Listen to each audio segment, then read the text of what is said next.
Thanks, Chair. And first of all, I'd like to wish the new Minister well.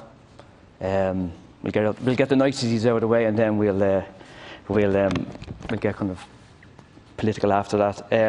Minister, I think we all agree that the Irish classroom will look very, very different than what it was in March when it comes to September. And I think the last 4 months or 5 months have showed us the major fault lines in our public services in relation to health, education and so forth. And even just the stat that Ireland has one of the highest pupil-teacher ratio in the OECD. And in some cases, 1 in 5 children are in classes of 30 or more. Now, if that's the case, there would be gigantic challenges in relation to schools looking like they were in March. So what it comes down to is resources, and resources of which I'll ask 3 questions on if we can. And I think we should kind of look upon what the government done in relation to Ireland on Call, in relation to and the former minister is here himself, in relation to the call for people that are in the educational system to come back, lend their expertise, because this will be a kind of a call to arms in September to get our classrooms together and have the educational system that we had in March. So I have 3 specific questions, if you could address them, Minister. One is around, would the department look into recruiting final year students in primary and secondary come September? Because I know this was done for student nurses.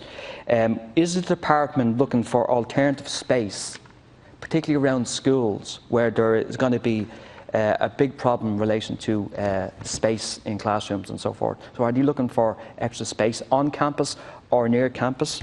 And also, would the department call for a freeze and proposed reductions in teacher numbers in certain schools come September? Because some schools will lose teachers because they might have 1 or 2 more pupils than they had last September. So this doesn't make sense, where schools will lose teachers. So will they put a freeze on that? And if you can answer them 3 questions, I'd be very happy, Minister. Thank you.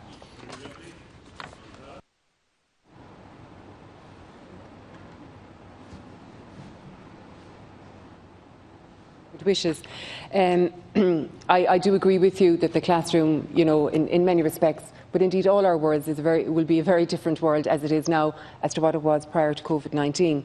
In relation to the issues that you have raised in relation to pupil-teacher ratio and all of that, there is a clear acknowledgement also in the programme for government in relation to that. But as regards going forward, to acknowledge, for example, that there has been an improvement in terms of the 1 to 4 teacher schools, where there has been a point decrease, which has improved the situation in those schools. But in the broader picture, what you mentioned in terms of allocation and providing teachers, ensuring that they get into the schools.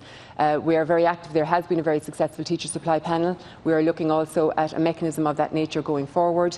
And we are currently in discussion with key stakeholders as regards how requirements that will be necessary in terms of substitution and provision in schools will be catered for. And it will be catered for, because it is an issue within schools that teachers will have to be in a position, should they be out or whatever the case might arise, that they will be replaced. And we are actively working on that through the teacher supply panel. In relation to the extra space in schools and the requirement for it, yes, I'm very conscious of that. Many schools will have on-campus facility that will be able to be utilised in terms of extra space, whether it happens to be a hall or whatever the matter might be. In other instances, that will not be available. So we are looking at all avenues within area, in proximity to schools, that should the need arise, that they will be, that they can be utilised. Thank you, Minister.